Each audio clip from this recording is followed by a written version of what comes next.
This is a production of the Evangelical Lutheran Church in America. Marriage is lifelong. A wedding is 20 minutes. The bride decided that she had had enough, and she flung herself down on the pew that was in front of the organ, much like a 2-year-old. Most weddings for lots of pastors and musicians are just things to be avoided at all costs. I doubt if most members of the congregation really understand this.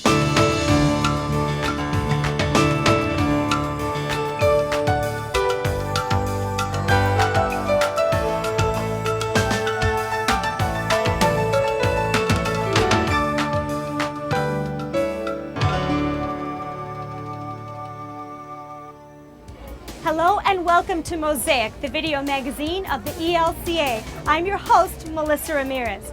We're at the Wedding and Bridal Expo in Orland Park, Illinois. Brides from across the Midwest flock to this show and others like it to plan for their wedding. At the expo, you'll find everything you need to plan a successful wedding. Almost. In this edition of MOSAIC, we'll look at weddings and the church's role. To illustrate the level of disconnect between the church and those getting married in it, we asked a number of prospective brides at the Wedding Expo, what is the single most important factor in planning your wedding?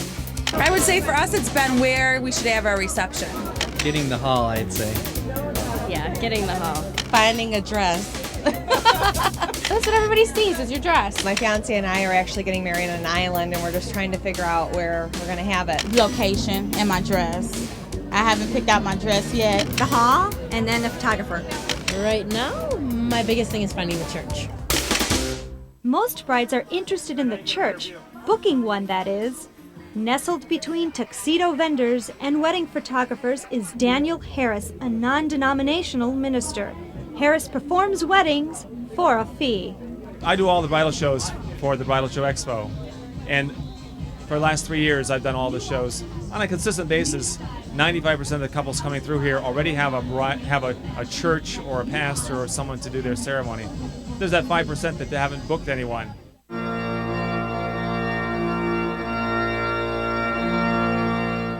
What is the role of the church when it comes to marriage and the wedding rite? To find out, we went to South Carolina and recorded a wedding from the perspective of a wedding coordinator. Charleston, South Carolina in April is an ideal place for a wedding. Couples flock here from all over to get married and spend their honeymoon in the city's elegant historic district. St. Matthew's Lutheran is the ELCA's largest congregation in Charleston. The historic church was constructed in the 19th century and is a landmark institution in a city known for landmarks. Jeffrey Farish and Elizabeth Parrish chose St. Matthew's as the site of their wedding celebration. Jeffrey's family attends St. Luke Lutheran in Florence, South Carolina. Elizabeth is from a Baptist tradition. Neither Jeffrey nor Elizabeth attend St. Matthew's in Charleston, but they wanted to get married there. Through their pastor in Florence, Jeffrey and Elizabeth contacted St. Matthew's and were able to book the sanctuary. We probably receive an average of 2 or 3 phone calls a week for folks who would like to, quote, use, close quote, our church for weddings. Pastor Hank Moody from St. Luke's in Florence is a friend of mine, and because Pastor Moody was involved, the groom was Lutheran, the bride was non-Lutheran. They were looking for a Lutheran church in Charleston, so we're very happy if our wedding schedule permits for folks like that to use the building. Because St. Matthew's receives so many requests for weddings, the congregation developed a wedding policy that requires the use of a St. Matthew wedding director. Well, you're in charge of basically making everybody calm. Once they get to this point, you're able to put them in the proper position to make the wedding look beautiful, calm the bride down, calm the mothers down. Pastors and church professionals often complain that weddings take a lot of time. This Friday night, rehearsal began at 6 p.m. The bride arrived just before 7. Lael and Pastor Hank Moody from Florence get things started right away. We are going to do things a little bit sideways. We're going to start without the bride. I'm going to start with the girls. I need Amanda, Stephanie, Shannon, Lisa, Anita, Melissa, and Carrie to come up here for me. Some of those people aren't here yet. So I want you to come stand right there for me. Jonathan, no gum tomorrow, guys. Don't forget. So you see how you're standing like in a straight line? That's not how you're going to be. I'm going to get the milk of the bride. Come on down. Oh, good. Hey. Elizabeth, we need to get going, honey. How you doing? I'm Lael. You're going to be lined up right here. Now, real quick, because we're kind of running behind, I need y'all to listen up. Well, I get a stipend, not from the church. This is strictly to me, just like the minister gets one, the organist gets one, the sexton for cleaning the church, and it depends if they're a member. A member's $100 for me and the sexton, and I'm not sure what it is for the organist and the minister. If they're a non-member with a visiting minister, it's $150. If they're a non-member with our minister, it's $125. And who says without first, Jeffrey? Me. Okay. Say I repeat it. It takes a whole weekend. You know, you can't go out and go to the beach and hang all day and then get ready to go to a wedding. That's kind of hard. So not every weekend, but they're fun to do. They're a lot of fun. It is Saturday evening. The wedding guests are assembling and Lael is in high gear. We got it under control. Okay. You're on a time schedule. They're not. You know, everything's going to be fine, and it will. I know you're not going to believe this, but she's not here again. It's kind of a dull wedding without her, don't you think? I think so. Daughter, parents. Yes, we have a father and son over here. Honoraries, I need you downstairs in 5 minutes inside of the church. With plenty of time to spare, the bride and her party arrive at the church on time. Finally, after a few minor bumps, the wedding goes off without a hitch. This was really not bad, other than the bride being late, which she really, she wasn't that bad. It was, 30 minutes, 20 minutes right before it started, but it went well. No one fainted. You know, no one passed out. It was good. Some pastors say they prefer funerals over weddings. Some lay people say the pastor is to a wedding what a clown is to the birthday party. Why do pastors and lay people view weddings so differently, and how can the church narrow this gap? To find answers, MOSAIC visited the Lutheran Theological Seminary at Gettysburg, Pennsylvania. At first glance, this looks like an informal yet typical church wedding, complete with bride, groom, wedding party, and pastor. But it's not. It's actually seminary preaching course number 3.737, Wedding Proclamation. These seminary students are role-playing, preparing for the day they will perform weddings for real. Susan Hedall is Associate Professor of Homiletics at Gettysburg. The purpose of the class starts in my own experience at the seminary many years ago. And I was never given the opportunity to learn how to officiate at a wedding. And the first wedding I performed was not in a practice session, but it was the first wedding I ever officiated at. Remembering the tension and the questions I had about that experience, I did not want my students in the future to suffer that same problem, I think, in wondering, what is my role here? How should I use the Bible in preaching? What does this mean for me as a minister in the church to officiate at a wedding? So basically, it's a very practical response to assisting students to do this and to learn by trial and error what is helpful in officiating at weddings in a Christian setting and what is not. And I think, first of all, we should give a hand to our preacher and our leader. After role-playing the wedding, Hedall and the students talk about what they've learned. What were some things that crossed your mind as you moved through this? It will never, ever go this smoothly again. Everything's set in this place, and weddings don't go that smoothly. That's true. I knew that there were times where we had to sit and where we had to stand, but when I got up there and I didn't have the book open to the page, I had to take all of my cues from Lori. And so looking at it then from the other side, being the officiant, realizing that you need to be that cue card. Students learn quite a bit. They learn the importance of details. They learn that there are many details to be balanced and to be remembered. And we talk a great deal about what makes your work as a pastor or as a minister different from what goes on, say, with a couple before the Justice of the Peace, or say in a Las Vegas chapel somewhere.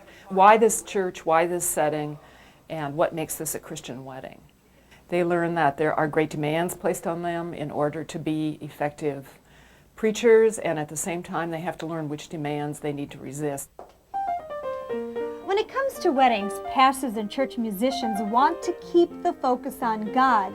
While at Gettysburg, MOSAIC brought together a group of local pastors and church musicians to talk about weddings and why they can be so difficult. The bride was a bicyclist and met her husband in a bicycling club, and the procession, actually the recessional leaving, had to be a bicycle built for two. We were trying to work on some prelude music when the bride decided that she had had enough and she flung herself down on the pew that was in front of the organ, much like a 2-year-old. This one groom who strummed on his guitar and sang, "I'd rather have Jesus than silver or gold." But in the program it just said, "I'd rather have Jesus."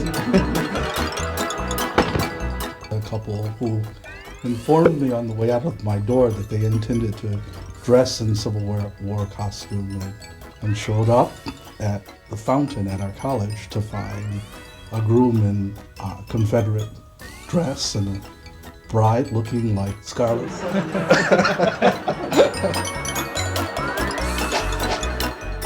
This was the same wedding where the groom dressed in a Confederate officer's uniform.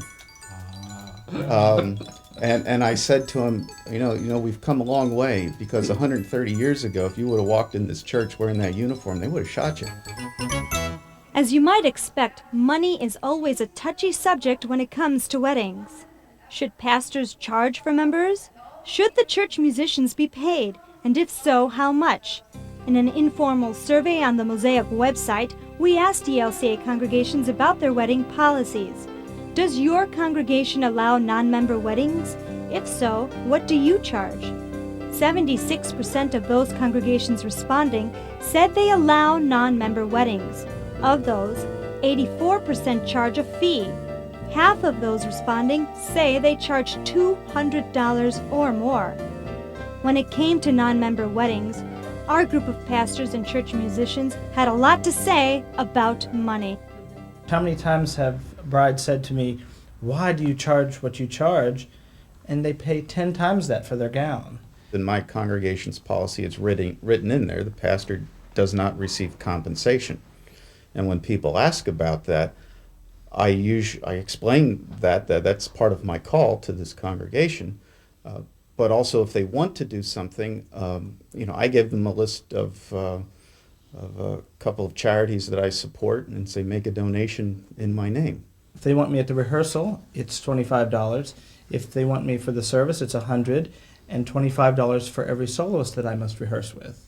There are very big ranges. In New England, where we were, it wouldn't be, depending on what kind of a congregation you were in, a congregational church on the green that was a nice prop might command $500-600 for the use of their facility, because it was such a favorable setting for a wedding.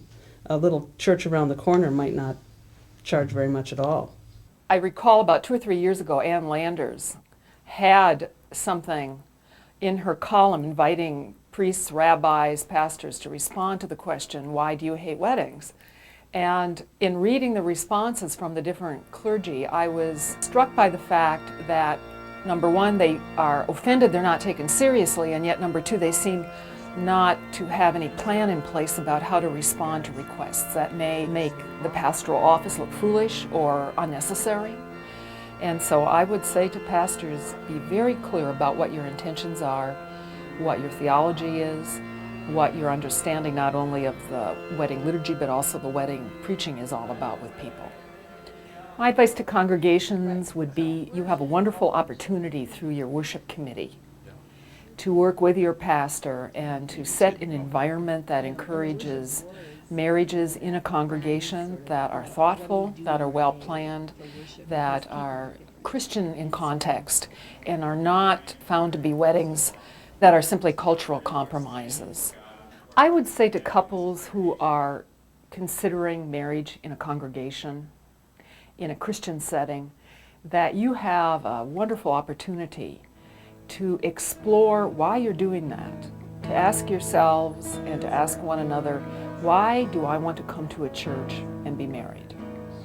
And I think in conversation with the people in a congregation who would be open to planning a wedding for you in their setting, you have an opportunity to see that you could be members of a community of faith that will support your marriage. I think that is one of the benefits of a Christian congregation.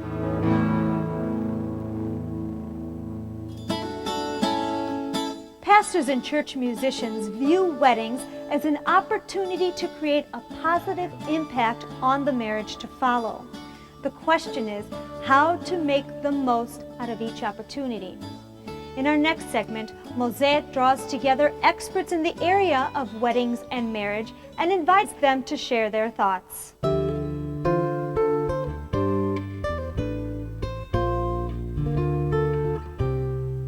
It was a day I'd been waiting for, and it just, everything seemed to fall right into place, go well. The most we can hope for in a Christian wedding is that the couple is an active part of this community of faith, and that they choose to get married in that building with that community gathered because it's important to them that God is present in that assembly of which they're a part. God comes to them in various ways in the worship service, but through the assembly gathered itself. That is probably unrealistic for many people because lots of people aren't that committed to the assembly itself. Couples, when they're in the process of, and it's a long process usually, of planning their wedding, need to very early in the process start thinking about the service itself, what they're going to do and why they're doing it, where they're doing it. The wedding is the ceremony where the couple stands before their friends and family and the church and therefore God and says, we are in this for the long haul. We are committed to each other for life. I would love to see couples very early, if not right at the beginning of the process, talk to their pastors, figure out exactly what it is they want to be doing with the service, the types of music that they're thinking they would like, so they can begin to have a dialogue with the people involved, the pastor, the musicians, and anyone else who's going to be involved in the service.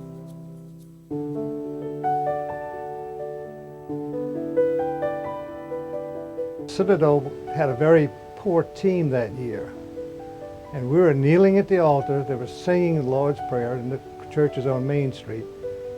And first thing you know, Citadel won the game, and they came tearing down King Street, hooping and hollering, and you could hardly hear the Lord's Prayer in the church. I remember that. There's often a struggle between pastors and also musicians in a congregation and the expectations of the couple and often the bride's mother, to be quite honest, because of the society putting different pressures on the couple than the church is putting on the couple. The church wants it to be a service of worship first and foremost. Society is saying it's just a necessary hoop to jump through to get to the reception.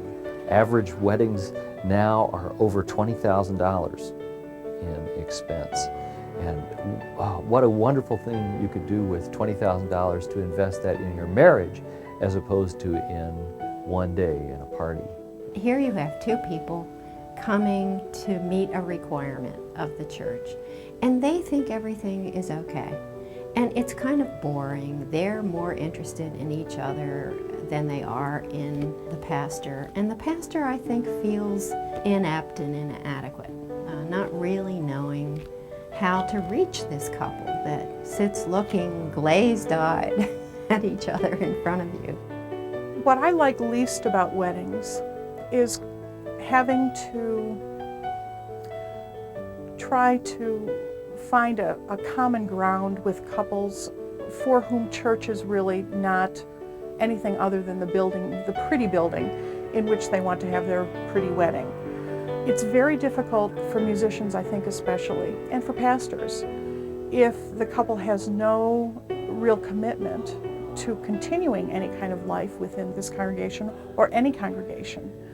It's very difficult for us as people of God to reconcile this thing that we're doing for this couple and on behalf of this couple, who we probably will never see again. And not because they are active in another congregation, but because they have no church affiliation at all. I think that is frustrating for a pastor. The fact that these plans have already been put in place, that the focus is on the wedding day, and basically then, because that's the main focus, the pastor and other persons related to this congregational ministry, they're kind of choreographed in the drama of the wedding day. You can get upset about that, or you can look for the places where you can cut through and connect. It's probably true that most pastors, and I know musicians better than anything, probably would just as soon not have to do too many weddings. There's always the exception. Every once in a while you just have a really wonderful experience. Some couple that's engaged in the congregation and planning the service, putting it together, celebrating together is a wonderful thing. But most weddings for lots of pastors and musicians are just things to be avoided at all costs. I doubt if most members of the congregation really understand this.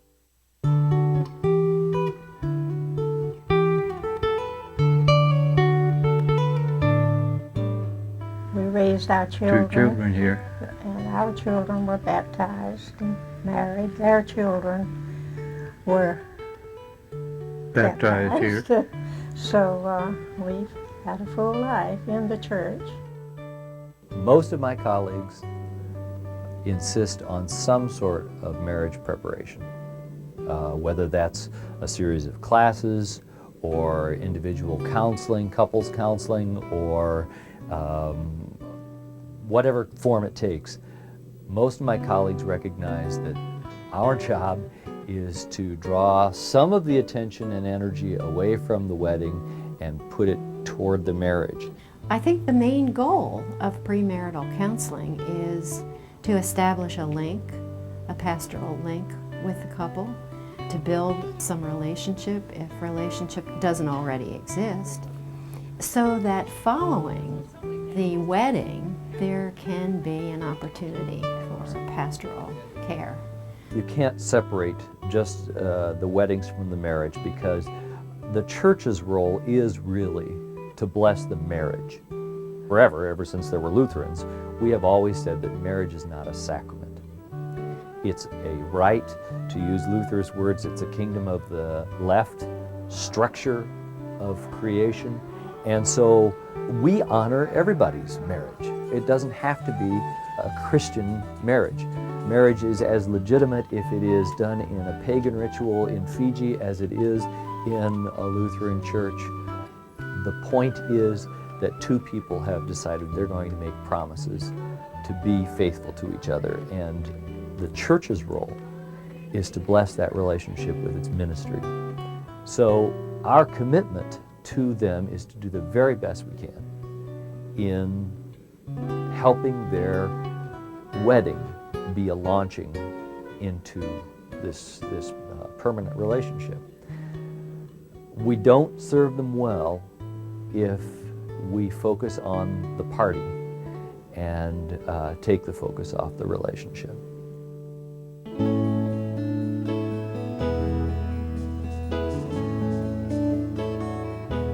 We look at each other sometimes in the mirror and wonder, is that really you, you know? But Yeah. we've changed that much.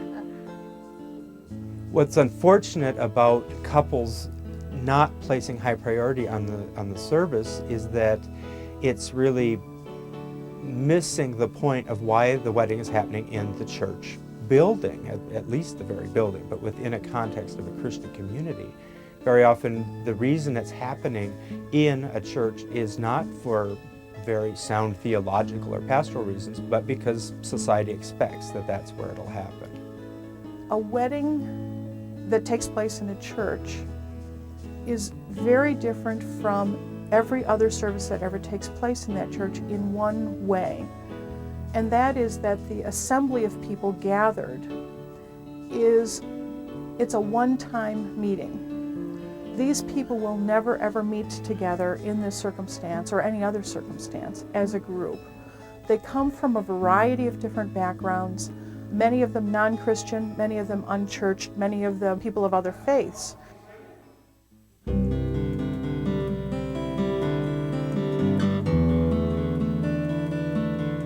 The first word she spoke to me when we were married, we're walking down the aisle and she says, "Slow down, Stinky." Now that I remember. Nothing much more about the wedding after that, but that I remember. Lutherans have traditionally said that we have two sacraments, Holy Communion and Holy Baptism, because those are the things where Jesus is guaranteed to be present, and we know those are for certain. Other acts of the church, while some would argue maybe sacramental, certainly God is present in different ways, and Lutherans have usually not viewed marriage as a sacrament. Personally, I can think of no better way for a couple to begin their life together than to share the meal. That's the first thing that they do after they're married. It's not the wedding reception meal, it's the Lord's Supper. And that is an extremely fitting meal and a way to be starting a married life. It firmly seats the couple in the congregation, in the assembly, and it makes a statement, I think, about what really truly is important to them in their life together and beginning their life together. You celebrate the Eucharist and include a wedding as opposed to the other way around. There's a vocation involved here, a calling to ministry to each other. Our Lutheran Book of Worship reminds us that when we are married, that we have a ministry to the world that is now a different ministry, that we come at it as partners and we come at it as a vision of the kingdom of God.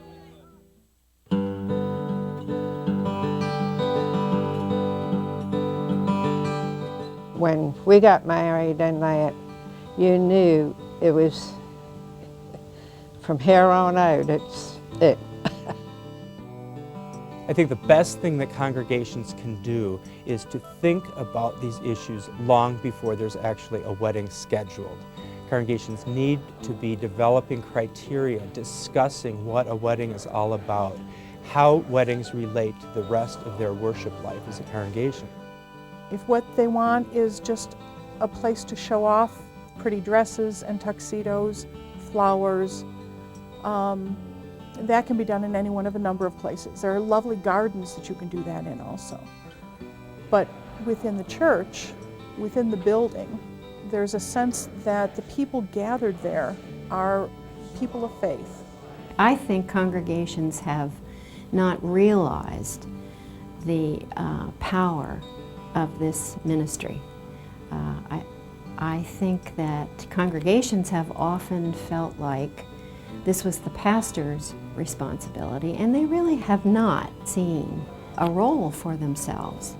I think there are lots of ways that congregations can support not only premarital counseling, but support families and marriages at these transitional points in life by hiring staff, by the programs that are supported and developed, just educating itself in the power that the congregation has as a community. Whenever we're doing worship, we need to keep the focus on Christ and Christ's love and how that love blesses this marriage, and not on something soupy, not on something that's purely sentimental, not on the romantic love that will definitely every time fade and need to be renewed, and sometimes will never be renewed. We need to call people to the highest form of love that Christ gives us, that says it doesn't matter what you feel like. It doesn't matter how romantic you are today. It doesn't matter what your mood is. You are called to love, and that love takes action. Thanks for for joining us for this edition of Mosaic. For more information on this program or for resources from the ELCA's Division for Congregational Ministries, just log on or call us at 1-800-638-3522. This is Mosaic, and you're part of it.